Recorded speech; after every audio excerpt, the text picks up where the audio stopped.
computer. Yes, please. Where is my guitar? So last time we did the workshop, Christmas time, I was using a little mic, and that was changing my voice and the guitar and the sound of my guitar. So now I'm not using nothing except for the. So that's a G chord, right? Yep, that's a G chord. Okay, that's a good start. Okay. Okay, so guys, swing chords, this is such a huge topic, and when I was preparing the material this week, I said, Mamma mia, because it's too big. There is so much, and we can only do this little today. So I hope that that maybe we'll be able to do another one in the future. I don't know, but today we start from the very basic stuff, okay? And I'm assuming that you like swing chords, but you don't play much that style, okay? So that's my starting point. So I would like to start talking about the rhythm. Okay, so am I forgetting something? Yes, please, if you please raise your hand or do something, you can raise your hand, right? If you have a question, or just open the mic and ask me the question, because I like that. Right now I'm just talking to my screen, and I see only 4 of you in this moment, so that's not the best view. So please, yes, if you have a question, interrupt me. We will do a little intermission, since it's gonna be a little bit long, right? And it's tiring, so I will check the clock here, and like 6 p.m. or something, we will do an very short intermission. And okay, so back to the rhythm approach. So we usually there are 2 ways of playing rhythm guitar. One way, okay, let's play a G6 together, a G6 chord. So if you're not familiar with the G6, this is a 4 fingers. It's like a G note here, and then the D note here, just like when we play the G5. Now take the pinky and move it to the 3rd string. That's a B note, and that's awkward. And the middle and the index finger goes here. That's an E note on the 4th string, 2nd fret. So we have 2 fingers that they are used to do that shape, right? And the index and the pinky are in a weird position. Okay, so that's a very basic chord that we use all the time. And so the first strum pattern that we can use, we can call it long short, and it goes like this.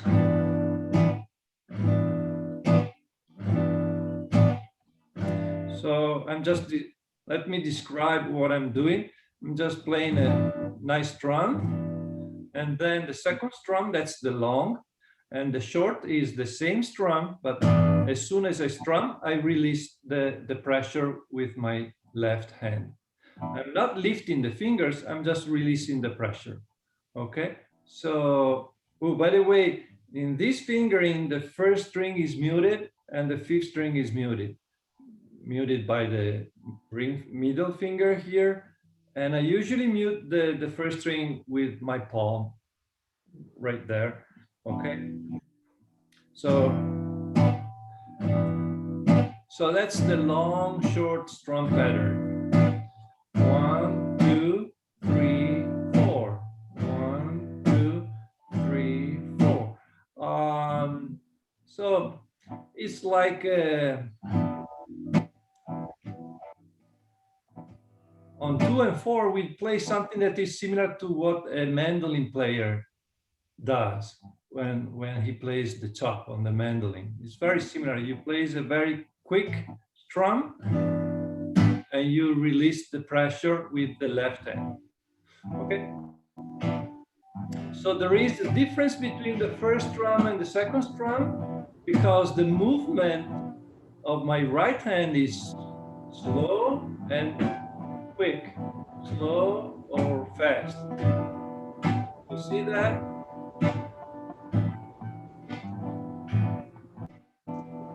Okay, that's the first type of rhythm that we can use today, that we will use today. A little variation that is very common is to do an upstroke as well, like this, like the boom chica pattern.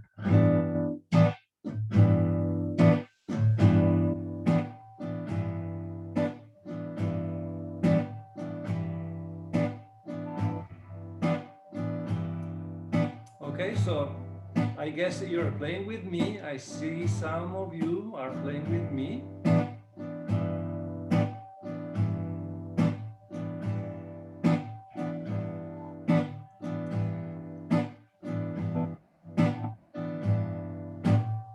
So that's the boom chica, right?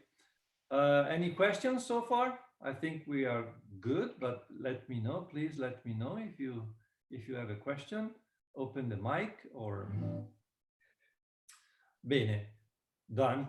Okay, now let's move to a different chord. Yes, Roberto, is there a way to make your screen bigger? Yes, that depends on you. You must go, say Matteo. Oh. Everybody's frozen. Everybody. Okay. Can you hear me, Matteo? Blah, blah, blah. Can you hear me good? Very well, yeah.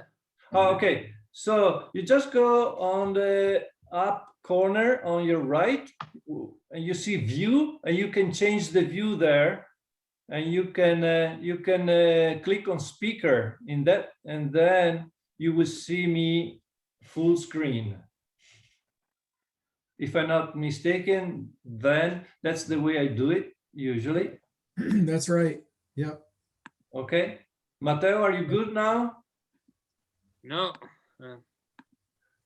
Vai sul... Ok, I go in Italian, guys, because...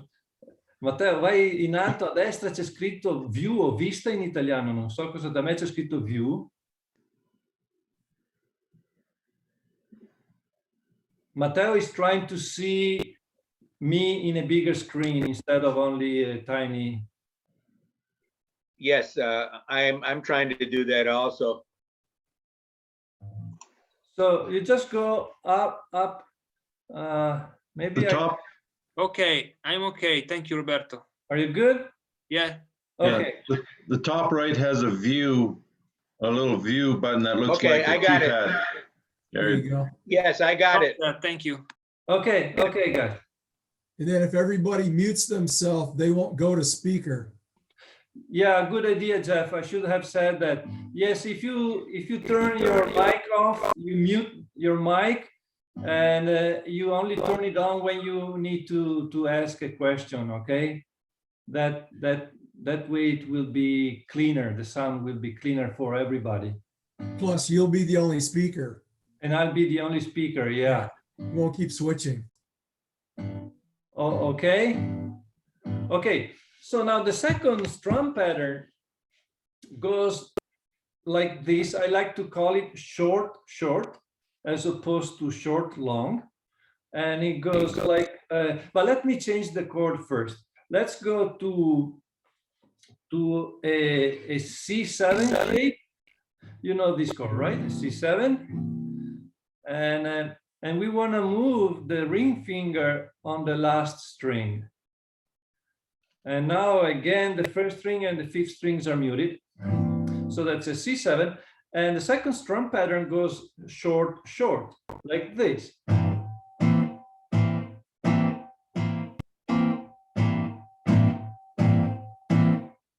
And it's always 1, 2, 3, 4. 1, 2, 3, 4. Okay. Now, when we play this kind of rhythm pattern, there is a big, huge difference between the 1 and the 2, or the 3 and the 4, and the difference is the accent. I want to play louder, the 2 and the 4, a lot louder, like this.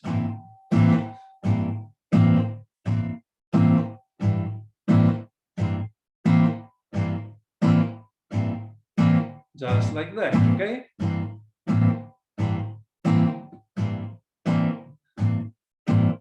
And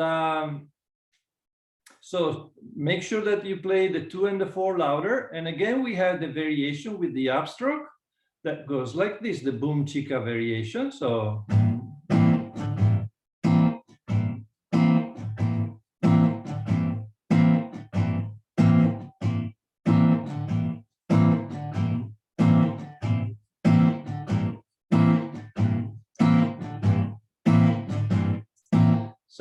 and if you look at my right hand, you see that when I play the 1 and 3, I'm not making a big movement. It's more here. And when I play the 2 and 4, since I want to play louder, I have a bigger swing with my forearm.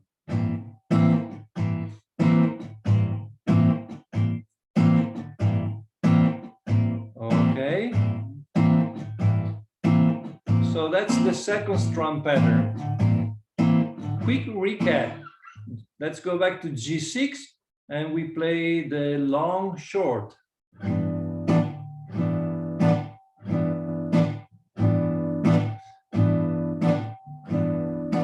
It's variation.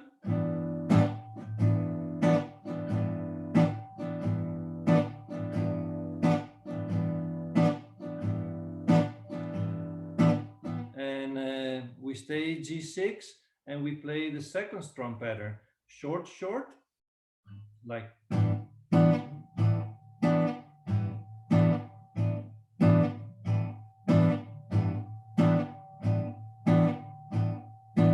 Variation with the upstroke.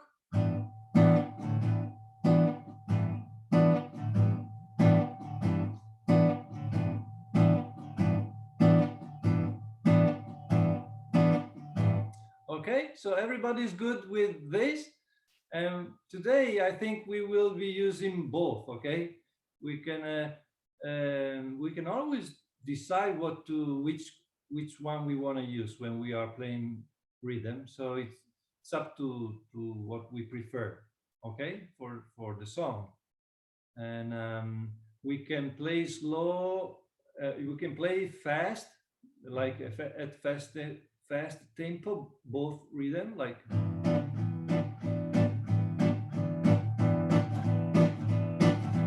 Or the other one.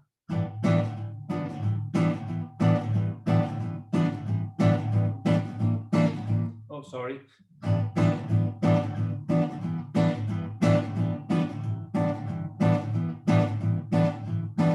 You feel the pause, right, on 2 and 4. That's really important. And in the future, that's why it is good to have the video and to watch the video again, because that's a kind of sound that you need to have here in your mind, because it's so easy to forget how the feel of the rhythm. Okay, it's easy to remember what to do, but to duplicate the feel, exactly how it sounds, it's hard. It's just takes some memory, and so it takes some time to internalize, if I can say that, this kind of rhythm. Okay. Okay, now let's go to the first song. So I'm watching this page. Let me show you. This is the second page, I think, right? Just the second page. And we want to play Tom Dooley. Everybody knows Tom Dooley, I think, right? It's only 2 chords, and we want to play it using the 2 chords we just did, the G6 and the D7. Now, when I go to D7, I can go to a regular D7, look at my ring finger like this, or I can go to that fingering. Okay, both ways are good. Actually, sometimes I like to just alternate the basses like this. So just like when we play the typical strum pattern, right? Exactly the same idea. For thumb dooley, I think I like to do that, okay? And for the G6, we don't have that option. We don't alternate the bass. So for the G6, we just stay like this. And what else? Now, let's talk about moving from G6 to D7 and vice versa. Now, sometimes it is, these fingerings are really hard to for the left hand. And so in this case, to help me to have a quicker movement, I take advantage of the pinky. And what I mean is this, look at the pinky. Pinky stays down, I go up 1 fret, and then I'm ready to play the second fingering, okay? And I'm using the pinky when I go back as well. And usually the pinky is the finger that it's the weakest finger. So I really like to do that because it's a guide. It's really a lot easier for me to do this using the guide finger as opposed to do fingers off and fingers down, fingers off and fingers down, okay? It's much easier to do that. So that's a little tip, and it's not mandatory, okay? If it doesn't work for you, don't do it. I'm not saying that you have to do this, but for me, and well, not only for me, but I know for some people, yeah, it works very, very well. Okay, so again, pinky is the guide finger. So we're ready to play thumb dooley. So we play, well, you have the tablature in front of you, so I think we can play together very slowly like this. 1, 2, we will use this, okay? Oh, no, let's use the boom chica, long, short with the boom chica. Okay, 1, 2, ready, go.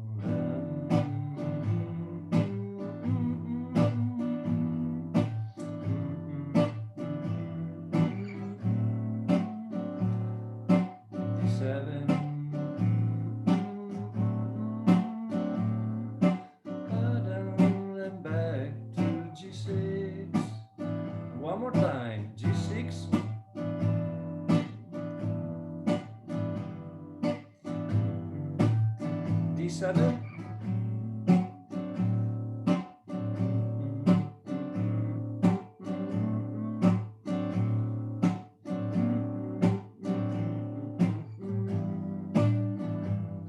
One more time.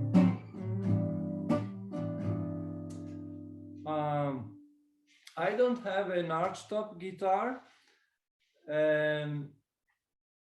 so when I'm playing this kind of rhythm, I move my right hand in this position. Usually I play here. When I play Vecchia, I like to be here with my right hand. But for this kind of rhythm, I just move here because I have the tone is different, right? And it's, in a way, it's a little bit more similar. It's less crispy. It's a little bit more similar to an archtop guitar. It's not an archtop guitar anyway, but I mean, it's better than here. It's a little more fat, if I can say so. It's a fat sound more than here. Okay, so that's thumb dooley. questions? Is it difficult? Let me know. Let me change the view here for a second so I can see you guys. Everybody's good. What do you think? You have problems moving those two chords? Looks like everybody is good. I will check my my email one more time, guys. Sorry about this, but just to see if I can. No, looks like, yeah. I don't know what happened to Annie and Matei.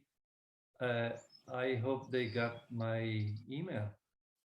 Maybe they will connect at 6 o'clock. I hope they don't. Okay. So Roberto, having that swing chord sheet ahead of time really helped me. Oh, really? Oh yeah, to be able to, see it. I guess I'm visual, so it really helped to be able to. Okay, I'm going to do that, and then I can, practice them a little bit. So that was a big. Having the swing chord sheet helped. Okay, I don't know, guys. I'm not. When I'm playing, I'm just looking at the diagrams. I know that each I'm not really looking at the tablature or. Right. Okay, I don't know about you, but that's all I'm looking at, the diagrams.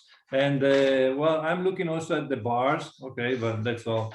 Okay, I think let's move on. Let's go to version number 2. That's the next page. You have here, you will read version number 2. Okay, right there. And okay, here we are. Now here I am introducing a little rule that is one of the most famous rules in swing guitar, jazz guitar, and it's called the 2-5 rule. And it goes like this: we are in the key of G.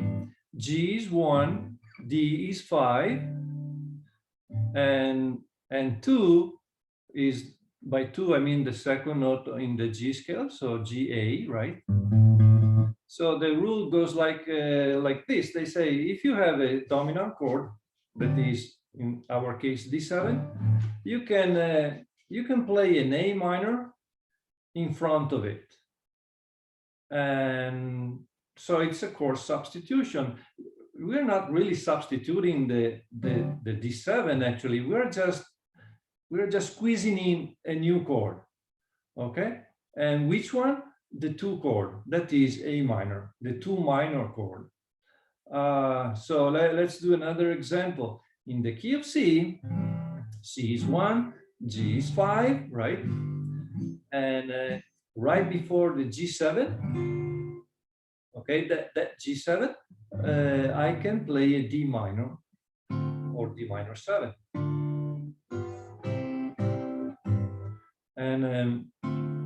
And the reason is that those 2 chords, they have 2 notes in common. And if you look at the chords, you will see that the D minor, for example, has the F and the D in common with the G7. So those 2 strings are not different when you play a D minor and a D7. So this is a famous rule. A lot of music, all jazz music is based on this. They say the 2-5-1 chord progression. And so I decided to use this little substitution for thumb dooley, and it sounds like this. Let me do it once.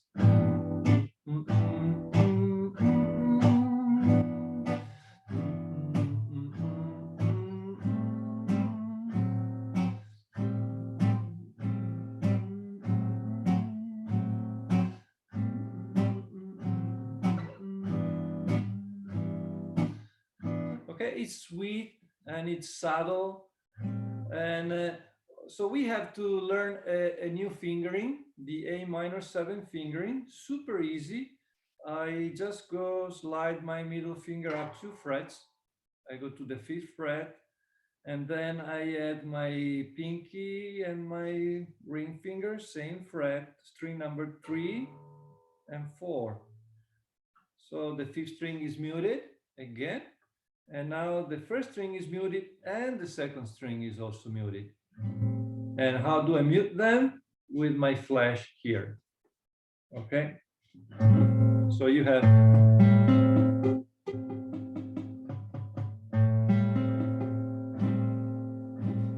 you can see it good, okay? So that's an A minor 7. It comes from, well, for me, that's the same as playing A minor 7 like this, right? But I'm not playing string 1, 2, and 5. And after that, we have a D7. So everybody's good on the A minor 7, right? That's an easy fingering, easy chord. And G6 to A minor 7, it's pretty easy. Try that out a few times. G6, A minor 7. Again, I just noticed that, I don't think I'm doing it, but I just noticed that the pinky is on the right string again. But I don't know, I think that I usually lift the pinky. You see, there is not a strict rule, but if it helps, do it, okay? So just do what works for you. And yeah, but actually, yeah, the pinky stays down. And the middle finger too. So that's A minor 7. Now for the D7, since we are using that fingering, I don't wanna go to that D7 fingering, the one we just used a moment ago. I prefer to use this one. That's only 3 notes, and you have the diagram on the tablature. So look, I've just moved my pinky, goes off, the ring goes down, drop down 1 string, and then I need the index on the 4th string. And that's a partial D7, right? You see, this is my D7. I have those 3 notes here, and now I'm using those 3 fingers for the same 3 notes. So I hope you see the relationship, right? Okay. So now the transition, let's play that transition quickly. A minor 7 and D7 is so easy. A minor 7, D7.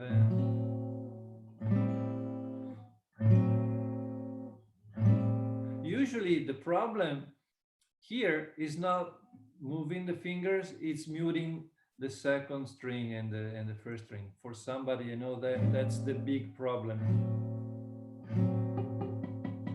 Okay.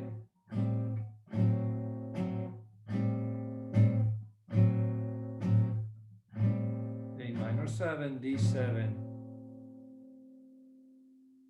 So going back to the chord substitution, you see in this page, we have a long D7. The D7 is 4 bars long. So I decided to play a little bit with that D7 and we have an A minor. If you make a comparison, right, between the 2 versions, you see there is an A minor, bar number 5, for example. I go back and forth, and that's something that you can always do. When you have a long dominant chord, you can use this little vamp instead of staying on D7 for 4 bars in a row, okay?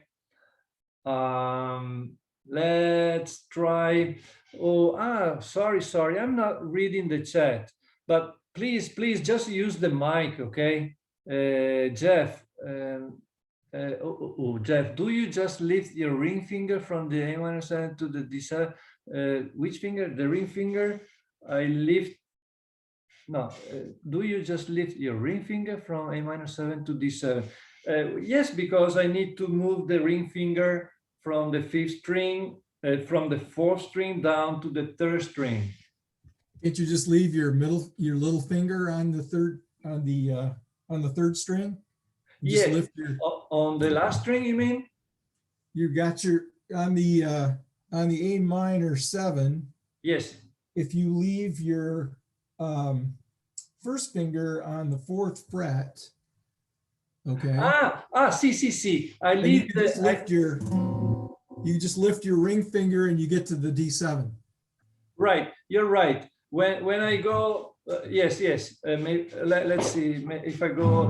Maybe when I start, no, but then I go to D7, I put the index down, and when I go back to A minor, I just leave the index there.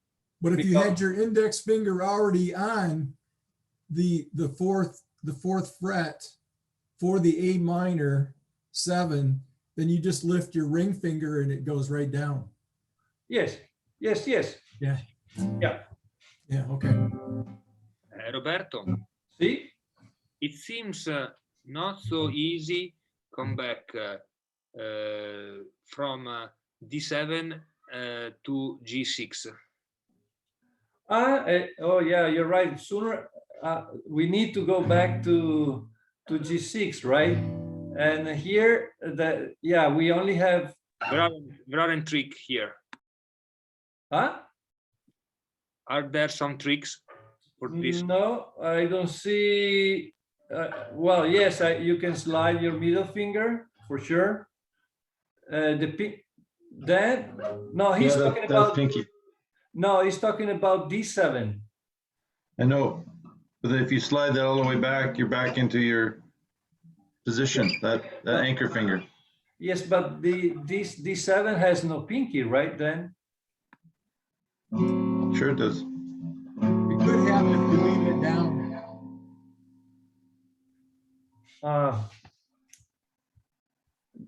then the fingering for the D7 is 1, 2, 3.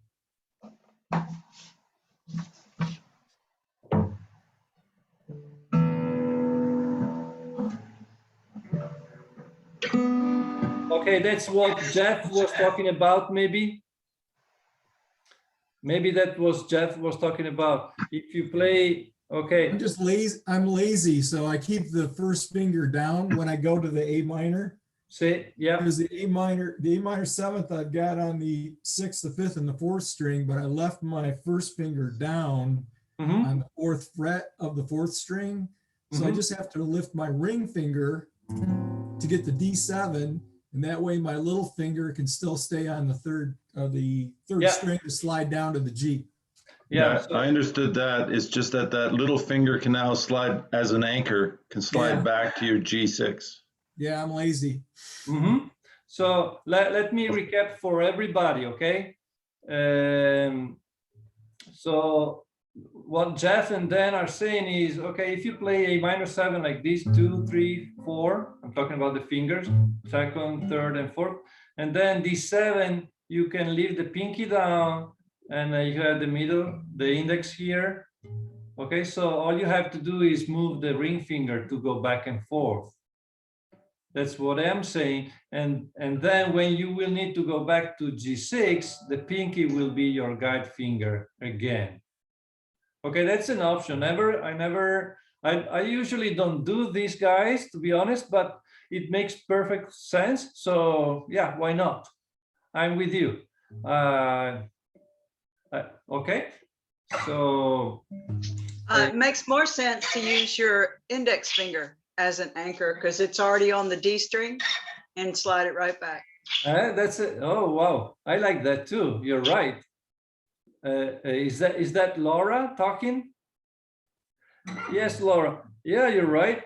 Yeah, that's a great idea. That's another option. Yeah, the index is already on the right string. So's the pinky. So Matteo, you raised a good question. Yes, I prefer the way of Jeff because okay, but still, even if you do that, still the index is on the right string. Use them both. You can use pinky and index, and maybe middle finger. I don't know. Maybe that's too much, but yeah, there is a lot of. Yeah, the middle finger is still there too. Yeah, I never Yeah. noticed that. Man, Thank you, hit it- Laura. You hit it big time, Laura. Yeah. All right, so let's give it a try. Let's see, tempo slowly, like 1, 2, 3. Okay, let's go. 1, 2, 3, 4. Second bar, third bar, ready to go to A minor, D7, A minor, D7, A minor, D7, and G6, 3, 4, back to the top.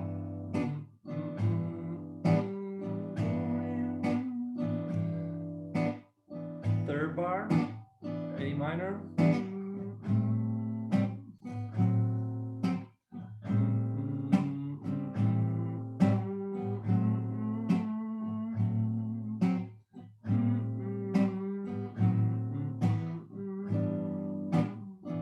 Last time.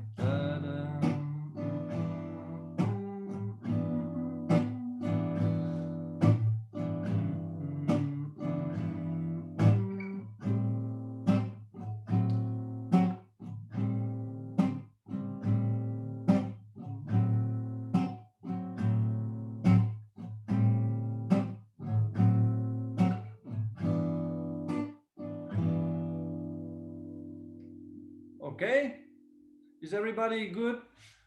Yes. All right, use it. Okay, I'm just reading the chat. But again, you can use the chat, but it's easier if you open the mic and talk to everybody. Bene. So let's move on, and let's go to the third version. So we are here now. Okay, that's the third version of Tom Dooley, and now we have to introduce a new chord, and that's the diminished chord. In this case, is the G sharp diminished 7. That's the fingering we'll be using. It's the same one we just used for the D7. Okay, so it's same 3 strings, same shape, just here at this is a G sharp, here at the 4th fret. So, okay, I'm looking right here. Okay, that's the G sharp diminished 7. Okay, so we want to play that super simple. It's just 3 fingers, right? And index and ring finger. Okay, and this is a passing chord. Passing chord means that that's the way diminished chords are used most of the time in swing music. They're used as passing chords. Means that you are connecting 2 important chords with a passing chord. That is pretty short. In this case, it's only 2 beats, right? And it sounds perfect because it's connecting the G to the A. So we play just the note in between, the G and A, G sharp. So it's gonna sound like this.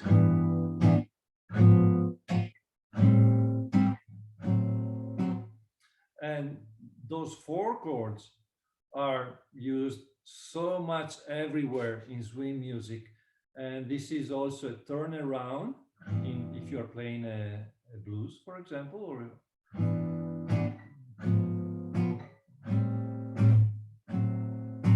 so I can give you this simple rule.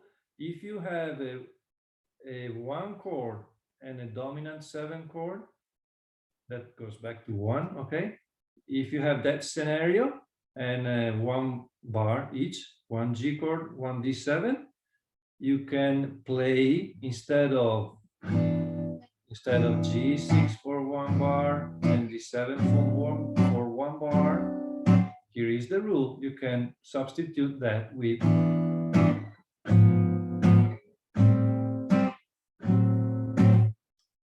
Okay, so there is more movement, right? Didn't catch that. Sorry? I didn't catch that.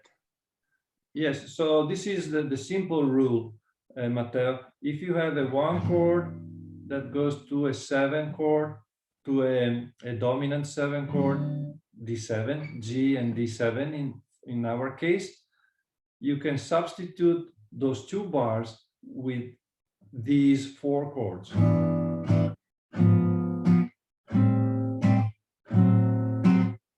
Okay, and and I am just playing those 4 chords here, you see? And if you look at the first version, you have a G6 for 1 bar and a D7 for 1 bar. And instead of that, now you have that series of 4 chords. Very, very common. And so let's play that together, okay? Just the turnaround, those 4 chords. Roberto, I have a quick question just for clarification. So the See? G sharp diminished 7 chord would also be a D flat 7 chord, correct? A D flat? Yes. See? Okay. Thanks. Yeah. Yeah, sometimes it's hard to give a name to the proper name to the chord, right? In this case, the proper name is G sharp because we have a G followed by an A minor. So it makes sense to call that a G sharp diminished instead of a D flat with the 5th on bass. Okay. So here we go. I go first.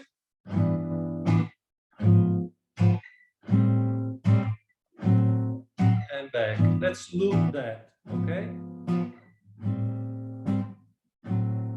Let's go. 1, 2, ready, go.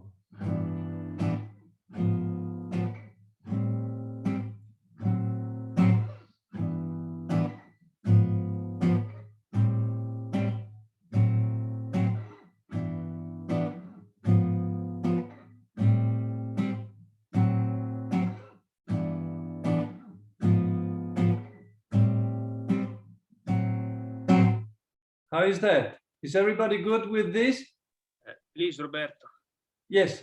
can you hear me the second chord with the single note? Yes. G sharp, F index, B ring finger.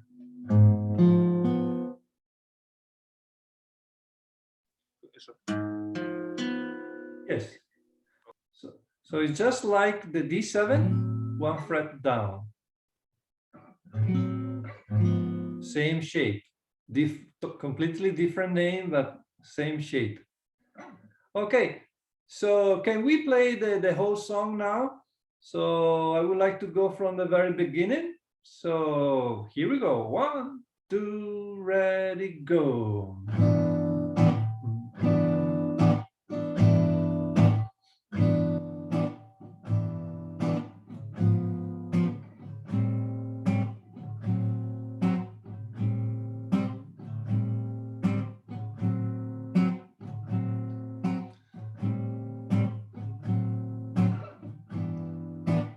One more time, first bar.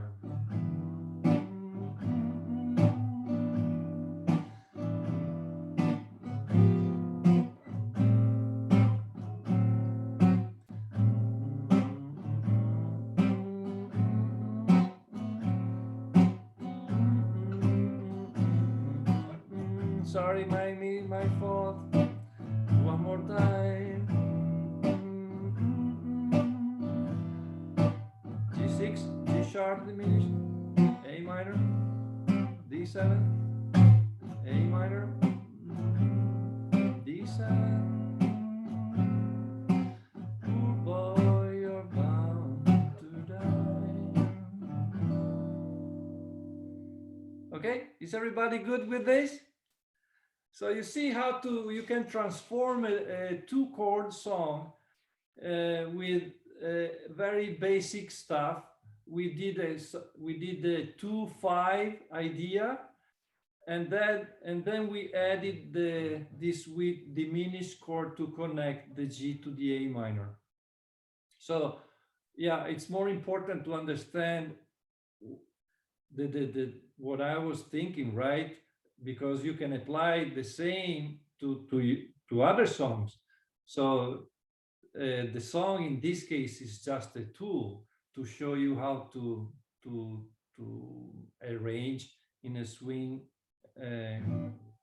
approach, using a swing approach, a simple tune.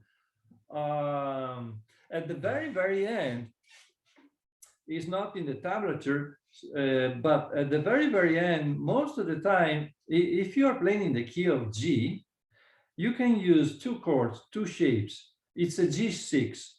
The first one is this. Okay, you see, just G, B, open, open, open. That's a G6. And it sounds it's a nice sound that you can use to say, okay, finished. Like a hand on your head, don't do it. Poor boy, you're bound to die. Okay, it's sweet, easy, and it works. And or you can use another fingering that's G6/9. 6/9, yes, G6/9, and it sounds like this. Now, what I'm doing here is super simple. I'm playing a G, you know the G chord we always do, right? Now we just need to add with the index, we add the E note and the A note. So that's a bar. I'm holding the index flat like this on the 4th string and the 3rd string. Now, on top of that, I just play my G, regular G chord. I always do. Okay, so those 3 fingers, little bar on string 4 and 3. 5th string is muted. And that's another very nice ending chord. So again, poor boy, you're bound to die. Nice and sweet, okay? This is a cool fingering that's... Can you go over the fingering for that one more time? I can't recreate that on my guitar for some reason. Yes, sure. So Sounds again, we have a G note, a D note, a G note, and on string 3 and 4, we have the index finger playing A and E. So E is the 6, A is the 9. That's where the name of the chord comes from. G6/9, and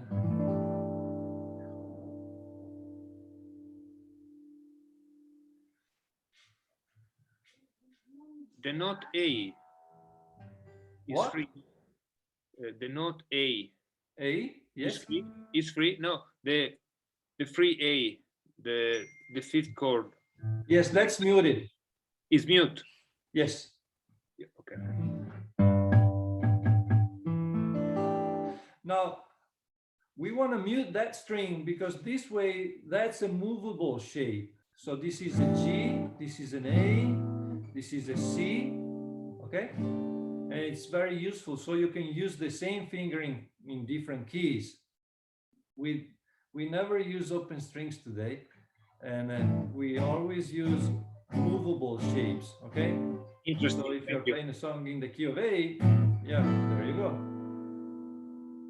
Now there is one last little thing I would like to share with you. Let's go back to the G here, the G6/9. If you play with your middle finger, if you take it here to the C note, okay? So now I'm not playing the last string anymore. I'm playing a C here. That's a C note. Okay, that's also a C6/9. Just remember that the 5th string, the last string is muted. It's muted here probably. I usually mute that with my thumb. or I just don't strike it with the right hand. I just start from the fifth string.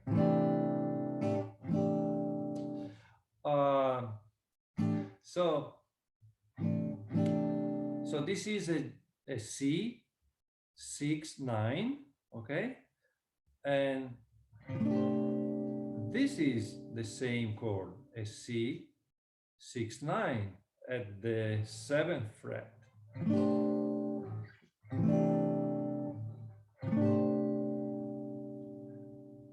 That means that we can play both. If we have a song in the key of C,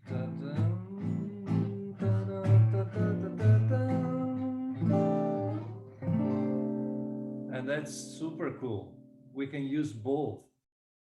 And it sounds like we do something fancy and crazy, and it's super, super easy. Okay, so in the key of C or in the key of D, of course, that works the same, right? Again, this is a movable shape, no open strings. Okay. Domande, preguntas, questions? How do you say domande in French or German? I don't know. Are we good to move on? Everybody's good with this? Very good. Very good. Excellent. I feel like a swing player already. So guys, if you don't mind, let's start Sweet Georgia Brown. And I would like to start with that. Looking at this piece of this chord chart, okay. Now we need to introduce a new shape, a new chord fingering, and probably this is the hardest one that we will do today. I don't like it. I just hate this fingering, but okay, let's do it. It's a 7th fingering. So in this case, this is a G7. I'm doing G note here, then I skip one string, F, I skip one, D, so 3 fingers, okay, every other string. But the problem is that pinky that must go here on the 3rd string, that's a B note. And again, the 5th string is muted, the 1st string is muted.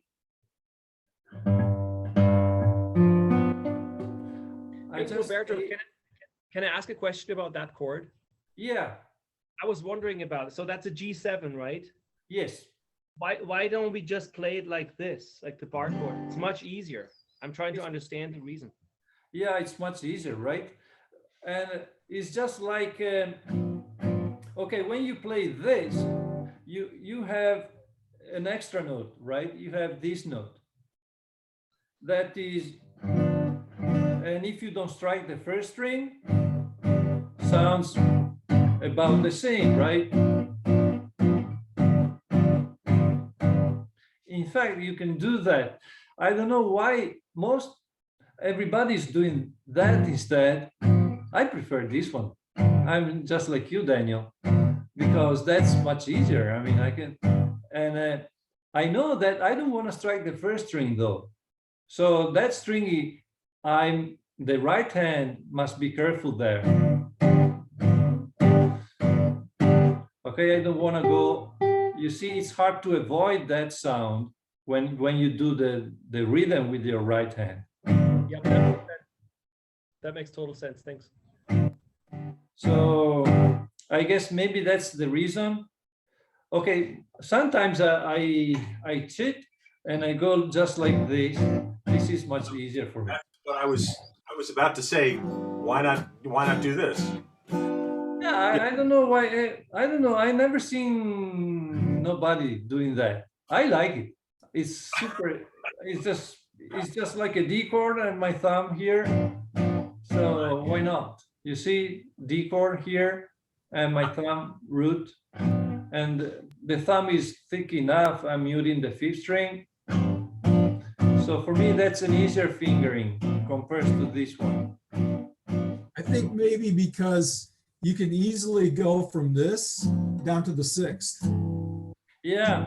In a lot of songs, you know, they kind of start like at a G major 7th, go to the 7th, and go to the 6th. So just by switching your fingers, you can go from, you know, here's a G major 7, and then you go to the G7, and then the G6. So Yeah. it could be that just because you're just following the line on the 4th string. Yeah. Yeah, that's true, Jeff. Even if this kind of chord progression is more jazzy, doesn't really belong to the swing era, right? Yeah. It's more contemporary, if I can say so. Yeah. It's more jazzy, you're right. Yeah, but anyway, yeah. And if you do it like I'm doing, it doesn't really work, right? Then you have to switch some. I mean, the 6 is impossible with the thumb here. Yeah. So anyway, a little exercise that you can do with your left hand, I like to do it, is like this. You know, when we know a chord very well, we can put all of the fingers down together. Like E, if I say I want to play an E, I can go like this, all 3 fingers down together, right, at the same time. So if I want to do a D, no problem, right? So it's just a matter of teaching the left hand, just a matter. It takes a lot of practice. I still hate that fingering. We just need to teach the fingering to do this shape. So you can do this simple exercise. Is kind of stupid, but it works. I don't like it either. Fingers off, and then you put the fingers down, and you do this watching TV. So I don't even strum when I'm doing this. I just go back and forth, and I want to see if I can go down with all of the 4 fingers together. Maybe in the beginning I have to go one at a time, right? But then eventually I just end up doing this. Wrong, you see, middle finger wrong. Okay, something like that. So that's an exercise that you can try. And when you release, you lift the fingers, make sure that you open your fingers. You don't want to keep them in the same shape. You want to lose the shape, and then you go back. Okay, pinky wrong. Okay, so we need to use this fingering for Sweet Georgia Brown. So Sweet Georgia Brown, it's in the key of F. If you look at the very last chord, it's an F. So that's the key of the song. And it starts with D7. And D7 for 4 bars, G7, 4 bars, C7, D. This is called the cycle of 5th or the cycle of 4th. And it's a typical chord progression that we find in many songs. Anyway, right now we want to practice, let's practice the chord progression. C7 goes to G7, and we will play the, oh, you see, N is here. And let me talk to Annie for a second. Ciao, Annie. Annie, can you hear me?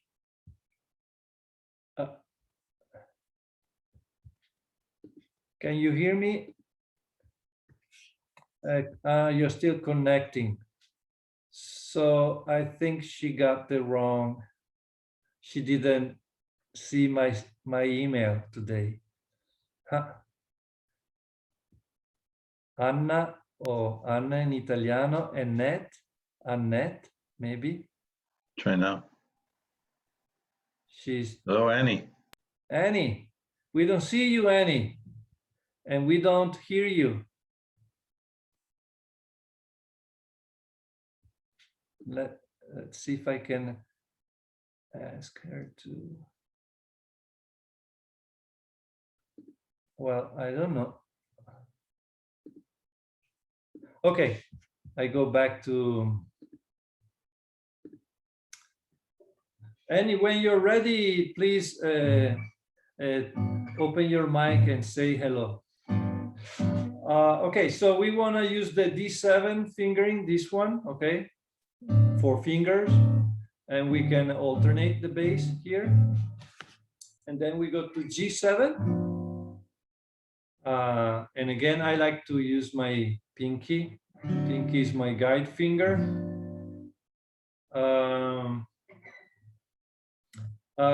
If you want the middle finger, it's already on the right string.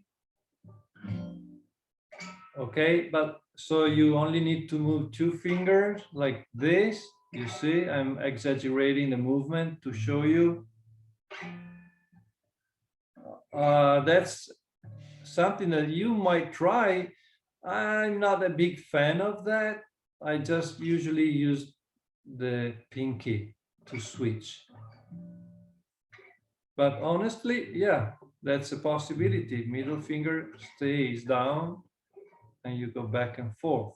Okay, so D7, G7, and then C7, and one more time we slide 1 fret down, C7, and then we go to F. F, we just play a regular F chord, okay? Just like this.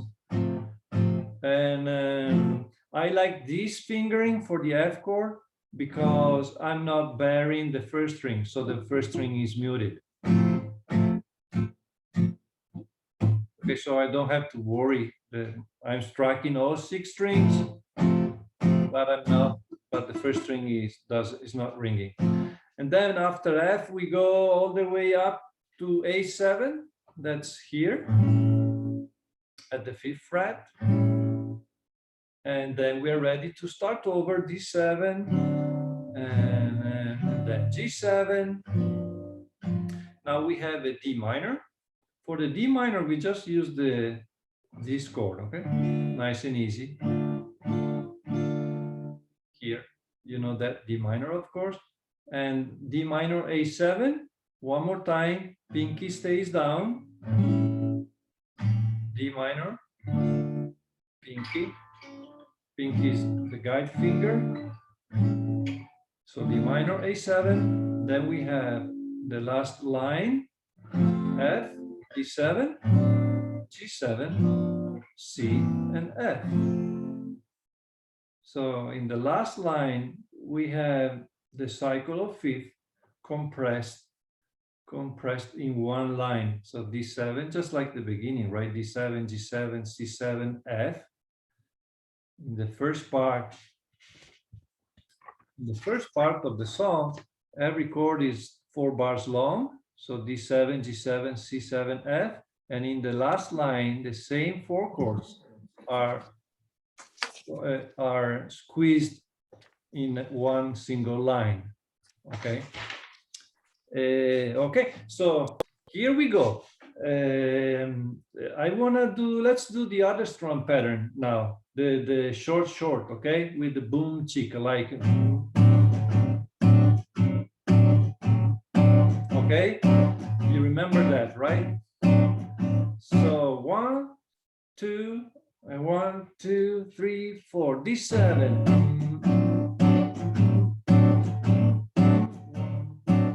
Along D7. Then we go to G7.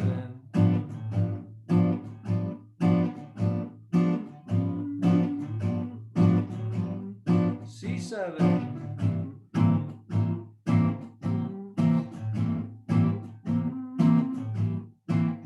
F.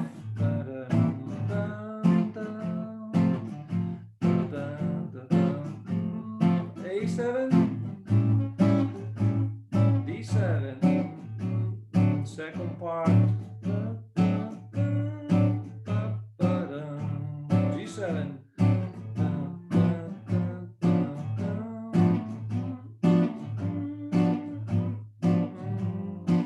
D minor.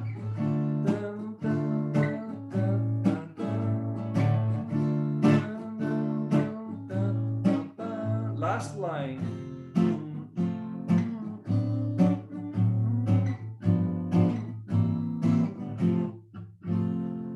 Last line, and we have a quick change here, G7, C7, F, right? At the very end. So I'm really using that pinky, because that's my savior. Thanks to the pinky, I can switch quickly right there. So I'm still looking at this page, okay, guys? I'm still looking here. I'm not looking at the next page.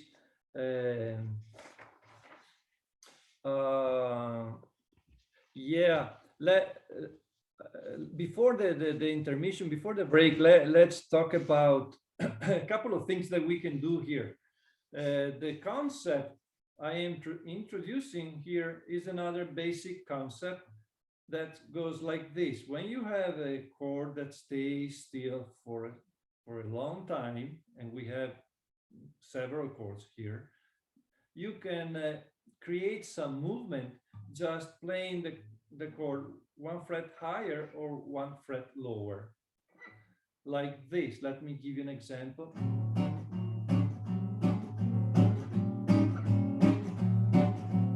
Or the opposite.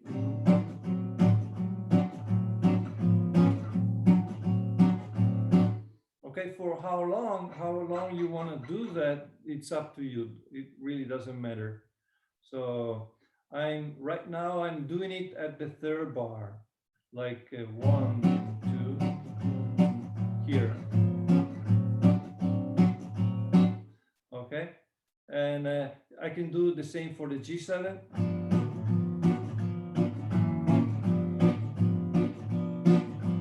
And I'm still doing it at the 3rd bar, but you can do it whenever you want. Okay, that's just something that you can do. So let me do it.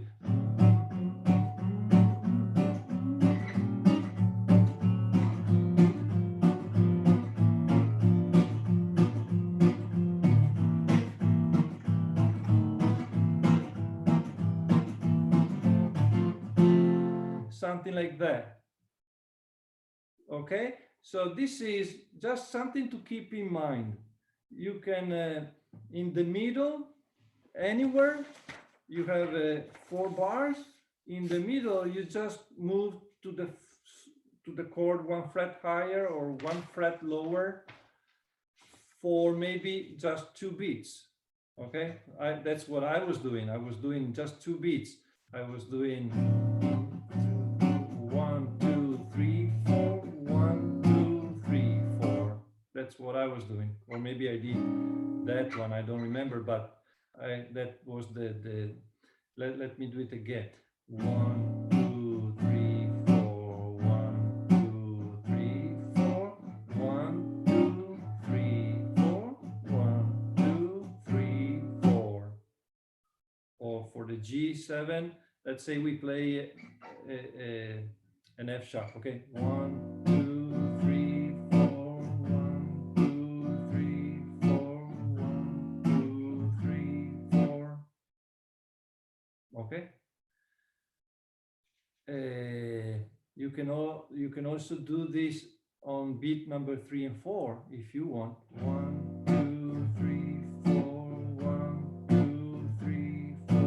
1, 2, 3, 4. 1, 2, 3, 4. So it's up to you. That you do what you want, what you feel like doing in that moment. Okay.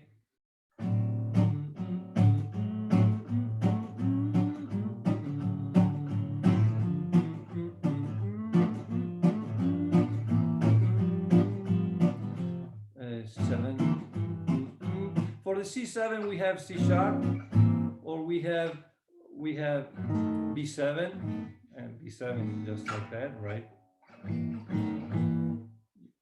Just, and for the F doesn't move. Then we have A7, and again.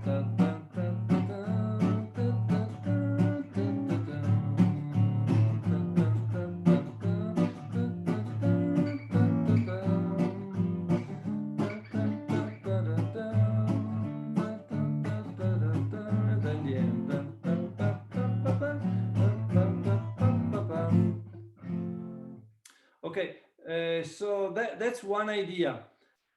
And there is also another idea that is slightly different, and it goes like this. And that's what you will see in the tablature. Okay, but let me describe it first, because what you have in the tablature is just an example. And now I'm talking about this, that anticipation, okay, or about that. But again, this is just an example. What I was doing there was, when you have a chord change, you can play a quick chord 1 fret higher or lower your destination to create some movement, like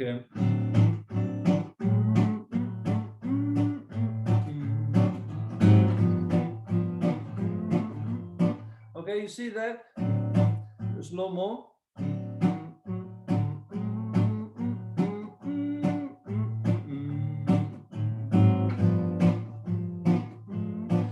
That's happening on the 4th beat. Super slow. 1, 2, 3. Okay, that's too many. I will play just 2 bars, okay? And then I go to G7. 1, 2, 3, 4. 1, 2, 3, 4. 1, 2, 3, 4. 1, 2, 3, 4. Okay. Okay. Let's try to do this together. 2 bars of D7, and then we play a G sharp that is right there, right? I only need to switch my fingers from D7 to G sharp 7, and I move that fingering down to G7. So you see the movement here goes like this. D7, switch my fingers. I don't move the pinky and the middle finger. Ta, ta, drop, and I move down. Okay, so 1, 2, 3, 4. 1, 2, 3, 4. 1, 2, 3, 4. 1, 2, 3, 4. Okay, this is a little difficult because the shifting is quick, right? I have to be quick with the left hand, but I hope you understand what I'm doing. Let's do it together. 1, 2, 3, 4. 1, 2, 3, 4. 1, 2, 3, 4. 1, 2, 3, 4. Slowly. 1.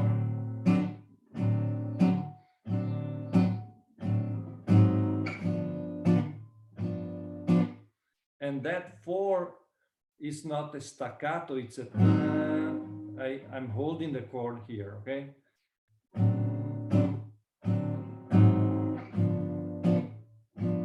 And then I go back to my strum pattern. Is it confusing? What do you think? Very good. Is it good for everybody? Excellent. Good. So now we can, if we look at the second page of the tablature, we will find this right there. That's what we were doing right now. And I'm using the same idea to approach the B minor chord. So at the end of the G7, right before the D minor, I play the D minor, the C sharp minor. Anyway, I'm sliding up from 1 fret below the D minor. So it will sound like this. 1, 2, 3, 4. 1, 2, 3, 4. 1, 2, 3, 4. 1, 2, 3, 4. Okay. 1, 2, 3, 4. 1, 2, 3, 4.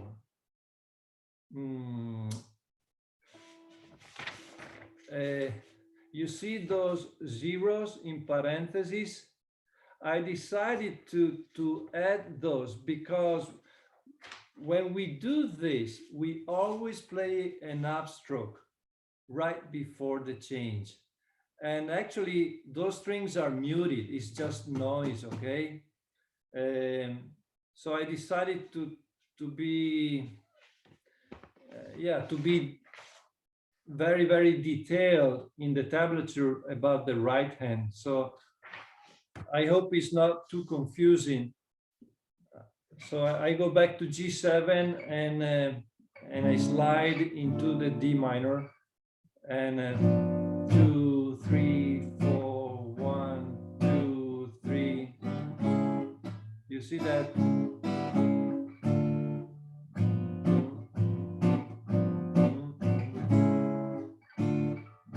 Sorry, do it again.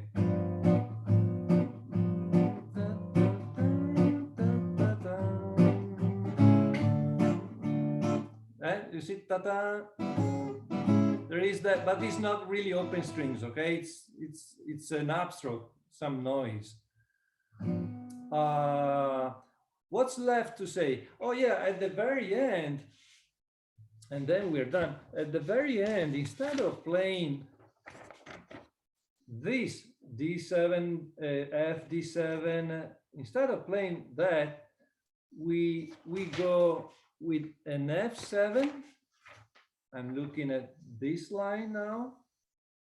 We just go and play an F7, F7, C, D, E, F7, it's here. And we just go down to F like this.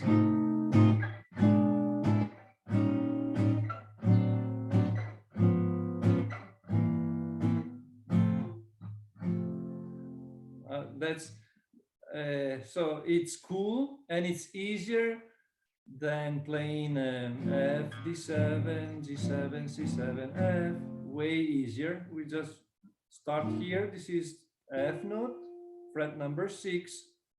That's my shape, and I just walk down.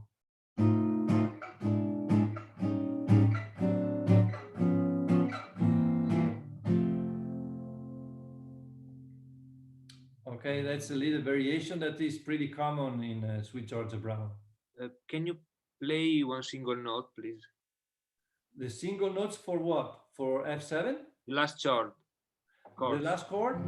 Yes, but at the 9 here, where you are here. Here I'm fret number 6, second string, and that's an F note. Okay, then that's an A. This is my C note, and what is this? That's my D sharp or E flat. We should say E flat. Okay, so but that's the usual fingering. That's the C7 fingering. Okay, the one we did with from in the beginning, in the very beginning. You just move it up to the 6th fret, and that's your root. Index is playing the root. Okay, so this is E,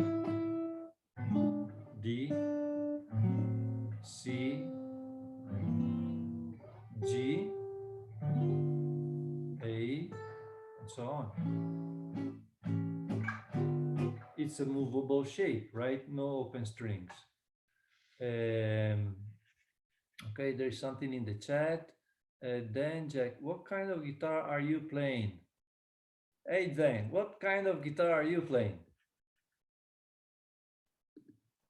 It's a Taylor 314 cutaway. Ah, it's a nice guitar, yeah.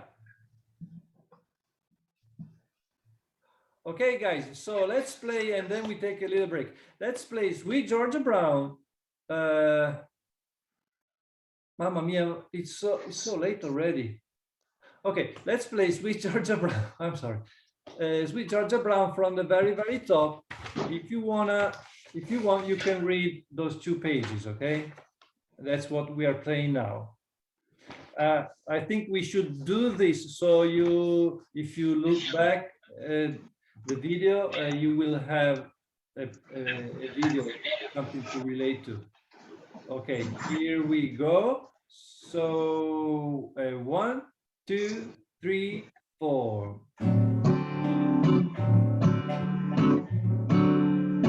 Then, sorry, sorry, can you turn off your, yes, grazie.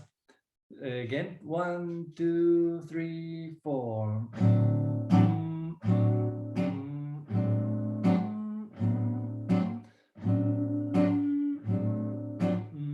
G7.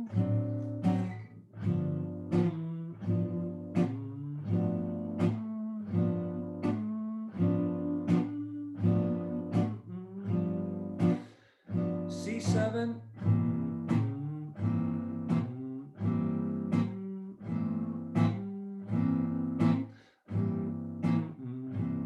F.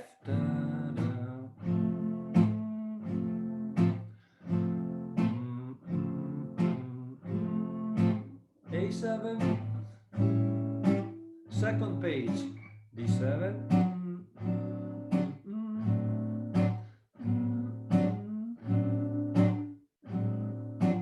1, 2, 3, 4,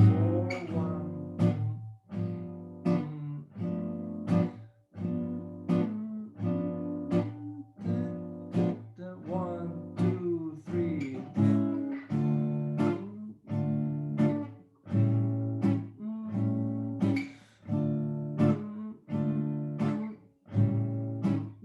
F.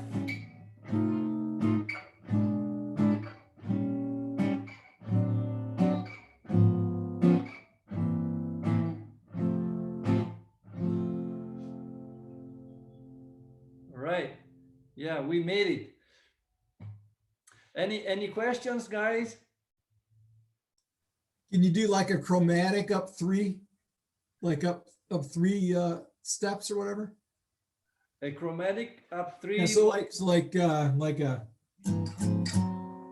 type of thing, or See, we can, when we play this, yeah. yeah. With that fingering, right? Yeah.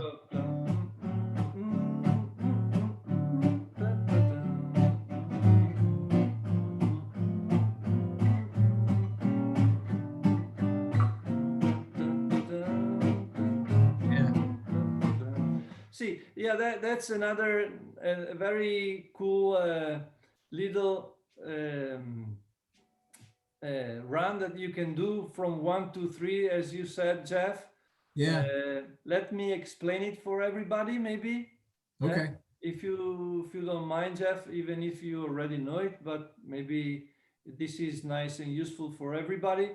Okay, like Jeff said, 1 to 3, he's talking about the root 1 up to 3, that is the same chord with the third in the bass. Okay, now here you have to learn a new fingering, that is this one. It's a big stretch. You have this fingering here. This is the very first page. Okay, we're talking about that G/3 means G with the third on bass. In fact, on the lowest string, you have a B note. That's the third of a G chord. And this is, it's B, G with your index, and D with your ring finger. It's just a triad. There is no 7 here in this shape. It's a little bit of a stretch, but that's a good fingering, okay? Because usually that fingering is, we have this fingering before, that is a diminished chord, okay? So everybody's good with that shape, okay? And then the fifth string is muted, the second and the first string muted. Now we can walk up to that fingering playing this bass line. That is G, A sharp, B. Okay, so for the A, we can play A minor 7, no problem. And for A sharp, we can play an A sharp diminished 7. That we know the diminished fingering, right? This is the diminished fingering, the one we used in Tom Dooley. So if you put all together, you will have G7 in this case. It also works over a G6. Okay. A minor 7, A sharp diminished, and G with third on bass. Do you say in the bass or on the bass? My English is. It's usually in the bass. It's in the bass. In the bass. Okay, thank you. So again, G7 or G6, as I said, doesn't matter. Okay, G7, A minor, A sharp diminished, and G with the third in the bass. Everything is 2 beats long, so the total is 2 bars. 1, 2, 3, 4. 1, 2, 3, 4. So this is a nice common idea that you can use when you have, again, a long chord. In this case, the G7 is 4 bars long, so we can use this idea for the third and the fourth bar of the G7 chord. Okay, so we play G7 for 2 bars, and then we start doing the walk up to the third here, and after that we go to C7. So for example, and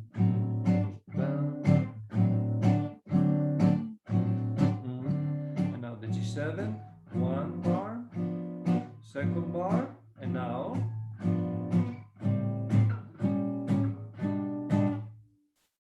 and C7. Maybe I will play C7 here just because it's close. Okay, after that I might go to that C7, or I just go down to the C7 here. Okay, that's another nice walk that is very, very, very common. And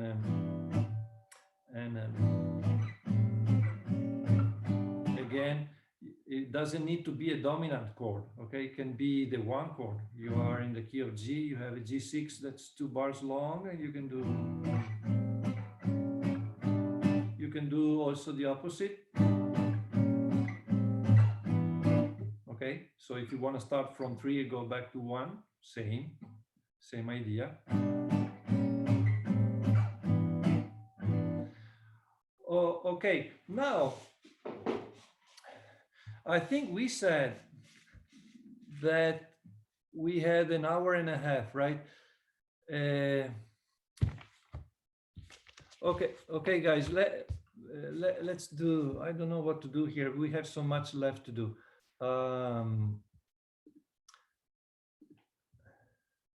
Is it a problem if we continue for a little bit? No problem here. It's all good with me. Yeah, good here too. We just continue a little bit, otherwise we don't do a lot of stuff. It's not even dark here. But here is, you know, no, it's nice now. It's gonna be dark at 8 o'clock, so It's your dinner time. Yeah, that's my dinner time. Well, this is Saturday night, so for me here in my family that means pizza and a movie. So we eat pizza in front of the TV, watching a movie all together. That's the tradition here. I don't know, what's your tradition in Sounds perfect. in your family? Same here. Pizza sounds good. I don't think it's anything special. It's just something very common to do on Saturday Just night. pizza for lunch here. Yeah, you have to wait a little longer for the pizza and the. Okay, Anna, let me talk. I see Anna now. Annette, I am not sure how to pronounce your name. I saw that you connected at 6 o'clock and we started at 5 o'clock. I tried to send you, I sent you a couple of emails, right, Anna? And maybe, I don't know, maybe the second one went to the spam folder, because the time for the workshop was 5 o'clock. And when I sent you the Zoom link, I wrote 6 instead of 5. And then Daniel told me, hey, what's happening here? Isn't it 5? It should be 5. And I said, oh, yes, it is 5. I'm so sorry. So I sent another email to everybody saying, oh, be careful, it's 5 o'clock. Of course, it's not 6. Yes, But I maybe tried. When I was at the Zoom link, there was said it's 18 o'clock. I don't know why. Yeah, in the first email, you mean? In the link, when I went to the link to Zoom and I waited, and there was the time 18. Yeah, because that's it's my fault, Annette, because when I sent you the link, I wrote 6 o'clock instead of 5, and then I. Sorry. Yeah, no, it's my fault. You know, no need to. Sorry, but I'm recording this anyway. So, and I will upload this to my YouTube channel. And so I will send you, it will be a private video, but I will send you the link so you can watch the first, at least that. I'm really, my apologies for. Yes, thank you very much. Okay, all okay. No. Okay, so guys, let's talk about Let It Be Good, because we need to talk about a few more shapes. And so right now I'm looking at this chord chart. Okay, and let me go to this view again. Okay, this is my chart. So okay, I see a G6. I know how to play that. I see C7, G6, G6, D7, D7. This is a very easy chord progression, and it's a little bit simplified. And the reason for doing this chord chart is because if you are soloing if you are improvising over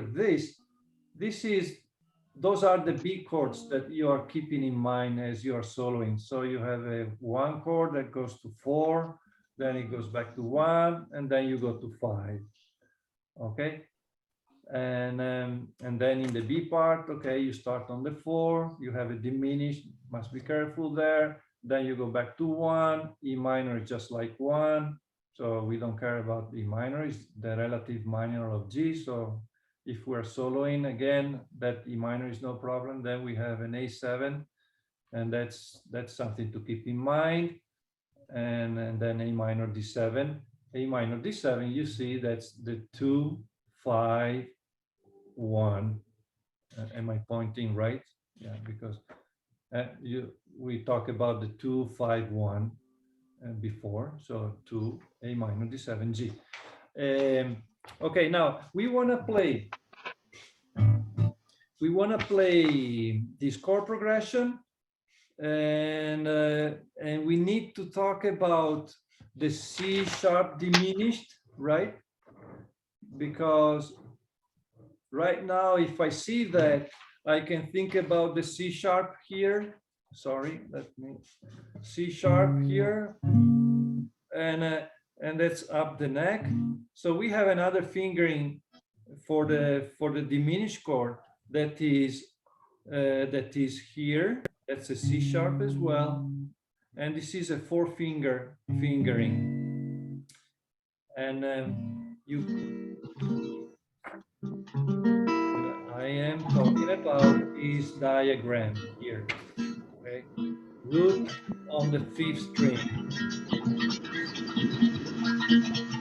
So that's a good fingering to know. Now, usually when we have a diminished chord, we have to decide if we want to play the diminished chord using the 6th string or the 5th string. In this case, we will use the 5th string because this is the 4th fret, so it's down the neck as opposed to that C sharp here. Okay. Could we get everybody to mute? Oh yeah, yeah. Please, guys, can you mute? Okay. This fingering, it's awkward, and so index is here. Okay, let me describe this. So index is on the 3rd string, 3rd fret. Middle finger, it's on the 4th fret, string number 5, and then ring finger on string 4 at the 5th fret, pinky, 2nd string, 5th fret.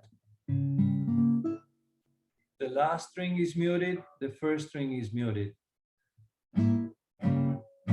Again, usually I mute the last string with my thumb here, and the 1st string is muted with the pinky.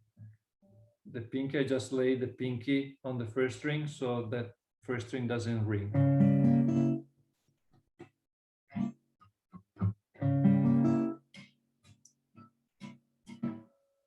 So that's a new chord, and it's very useful again because it is good to have 2 options for the diminished chord. One option, the easiest one, is when the root is on the last string, and this one that is a little more difficult, but is still, it's useful in a song like Let It Be Good. It's useful because right before that we have a C chord, and that C chord is here, right? So we will switch from C to C sharp,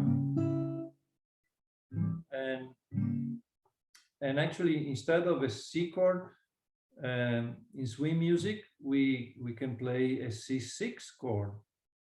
So now we're going to learn another fingering that looks like this.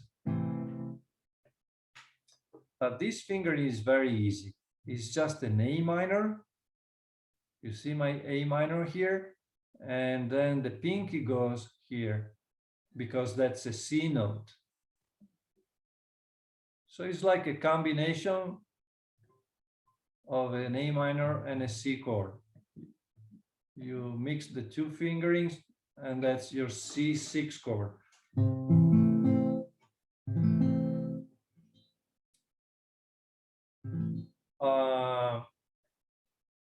That's a movable chord, means that I can move it here. That's a D6, E6, F6.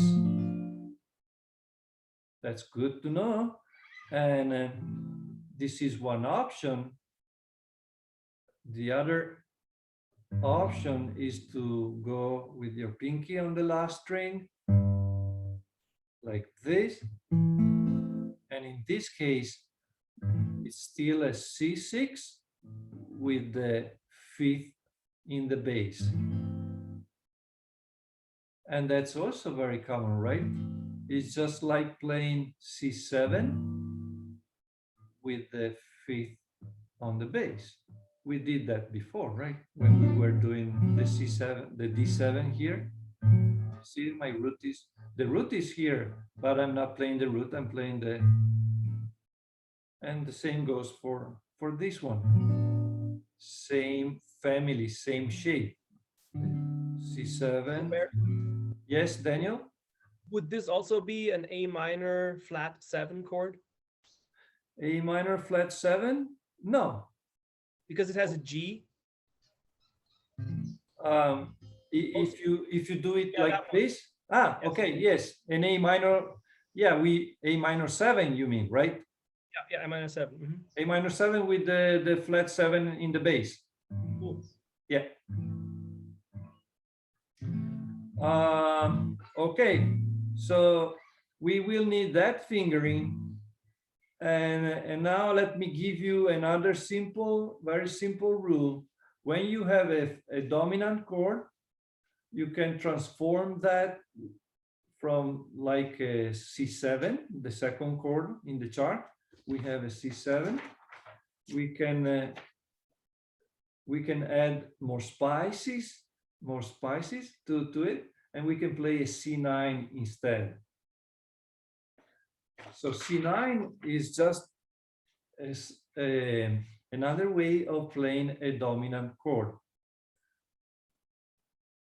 So just keep the chords separated in 3 categories: major chords, minor chords, and dominant chords. So the 6 is a good spice for the major chords. It's not a good spice for the dominant chords, okay? Or, I mean, the 6 alone. And on the dominant chords, you can usually play a 9 chord instead of a dominant or a simple 7th chord. I'm a little bit, let me explain better. We are in the key of G. The song is in the key of G. So G is the 1 chord, and I can play, instead of a plain G, I can play a G6. C is the 4 chord, okay? And there I can play a C6.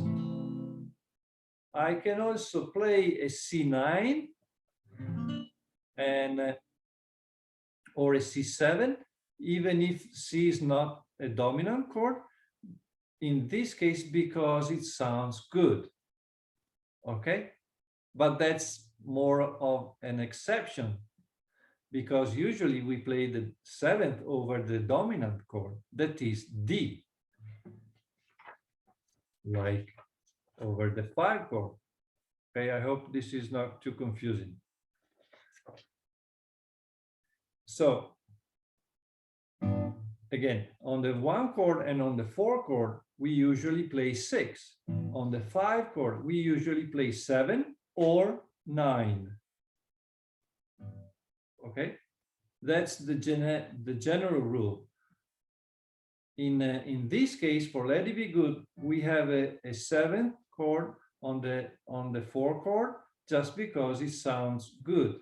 But most of the time that doesn't, not most of the time, but sometimes that doesn't really work, okay?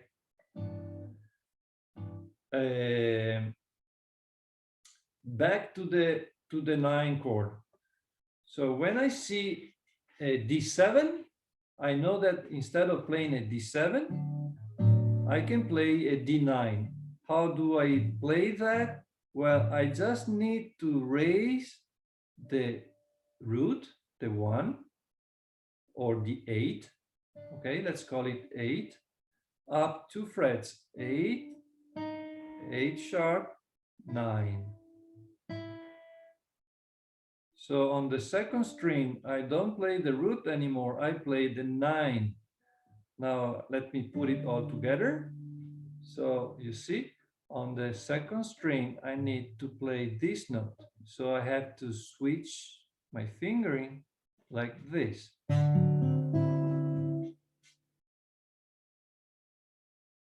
Okay.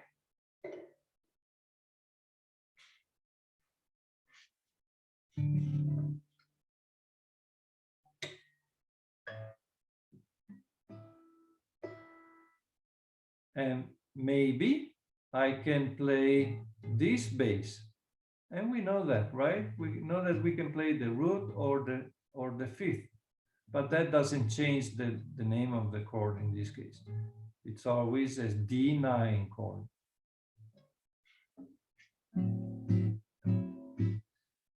All right. So now, back to Oh Lady Be Good. When I see a D7, I know that I have that option. And since I see a C7 here, I have the option to play a C9 also on the 4 chord in this case. And if I do, the transition will be like this. This is my G6, and this is my C9 chord. So just 2 fingers, the pinky and the ring finger, they move to the like this, and I don't move my index, I don't move my middle finger. So that's a super easy transition. I mean, super easy. It's not so bad. And it sounds pretty good. That's the main reason for doing this. So you see, this is my G6. That's my C9 with the fifth in the bass. C9 root in the bass, C9 fifth in the bass.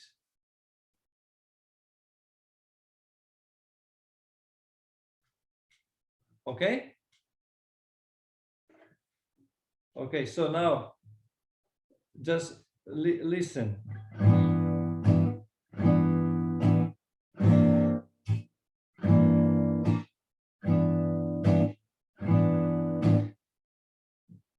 G6, C9, G6. It sounds so sweet together, right? There is only one note that is moving between the two chords. The B becomes a B flat, and the other three notes don't change. I change the fingers, but not the notes.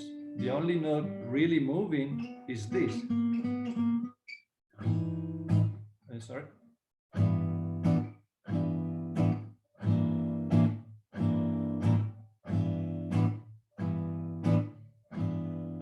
Okay, let's try together. 1, 2, 3, 4.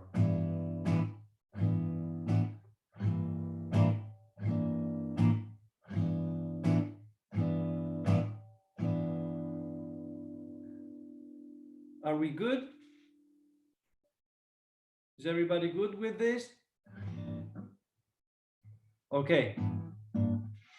Okay, now I think we're ready to switch to this page, and we are done.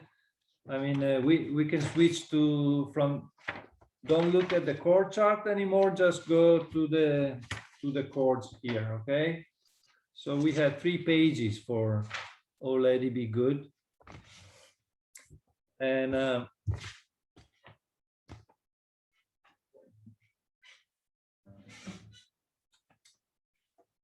you will see that in the A part, I just introduced that new fingering, and then at the end of the A part, I play the turnaround, the one we did before. And I also play an A minor right before the D7, before the 5 chord. So something that you might want to do is to make a comparison between the original chord chart and the new one, just to see what's different. Okay, so what I see is that the G is the same, the C7 becomes a C9, and then the G6 remains the same, and then instead of a D7 here I have an A minor. Okay, but you can do this later on. And then I have a D minor, and then at the very end of the part, of the A part, I have the turnaround taking the place of G6 and D7. Instead of G6 and D7, we play the turnaround that we did before.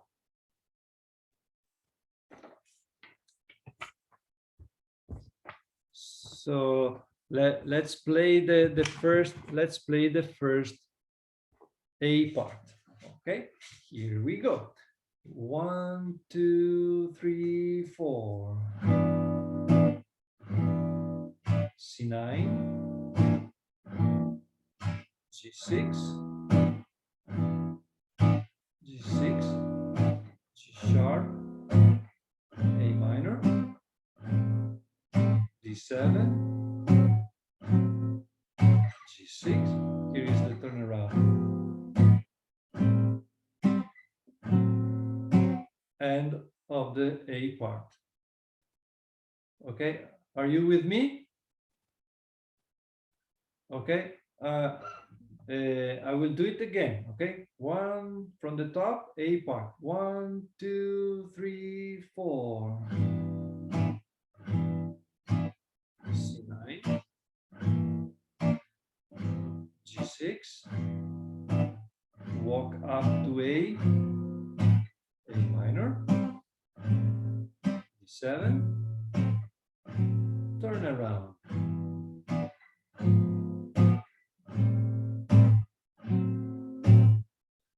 Okay, I will do it a little bit faster. You know the song, right?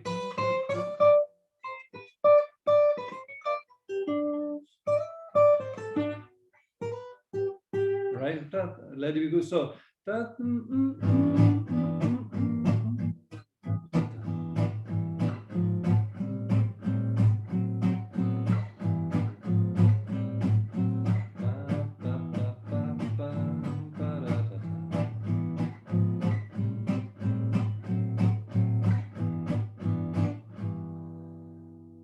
Okay, up to speed, so you have an idea of how it goes. Now in the second ending, we don't play the turnaround, we play G6 and G7.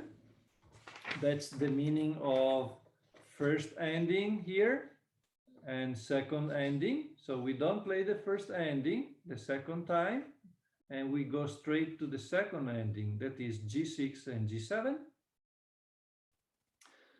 And the G7 take us to the B part. That's the next page. And for the next page, we will use the new C sharp diminished. And then we just use the stuff we've been talking about already. So that's good news, because yeah, we are getting tired. So from the B part to the page 2, page 3, the only new chord is the C6 at the beginning and the C sharp diminished. Everything else is chords, everything else is just stuff that we did before. Even the E minor 7th here, you might wonder why. That's a fingering you already know. We did it before. And now it's called E minor 7 instead of G with the third in the bass. Okay, because they have the same notes in common, those two chords. So let's play the B part super slowly. 1, 2, 3, 4. C sharp, G6. Okay, E minor 7, B flat diminished, A minor, C7, and now we're ready to play the A part again. That's just like the first A part. We walk up to A minor,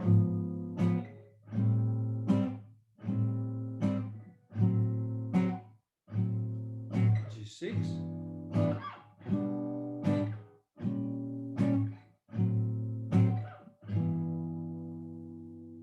so guys, at the very end, that's the second turnaround we're doing today. You know, we already did one, the G sharp, A minor, D7. And now you have that one that you can use every time you want. That's another turnaround. G6, G with the third in the bass, and then B flat diminished and D7. Very last line of the third page.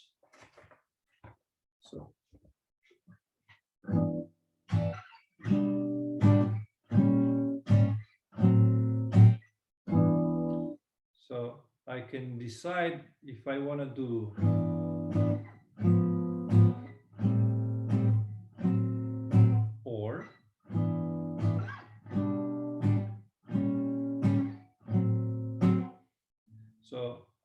They are both the same phrase, very similar. I mean, they are interchangeable. Okay. There is a mistake. Today I found the first mistake. And I say the first one because I'm sure that there is more than one mistake. But this one I found myself. The G6 here. There is one G6 missing in the tablature.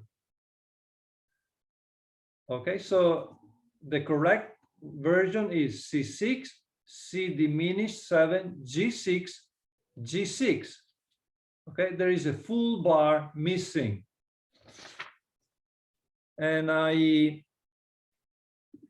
I'm gonna share with you in the chat the corrected file. So let me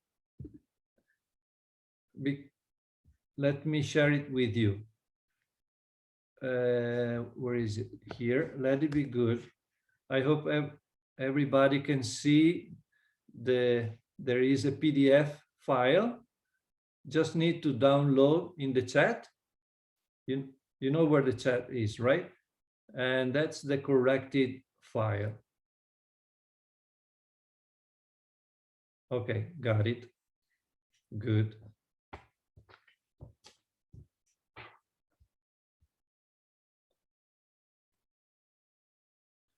All right. So I think that we will stop here. I will stop the recording.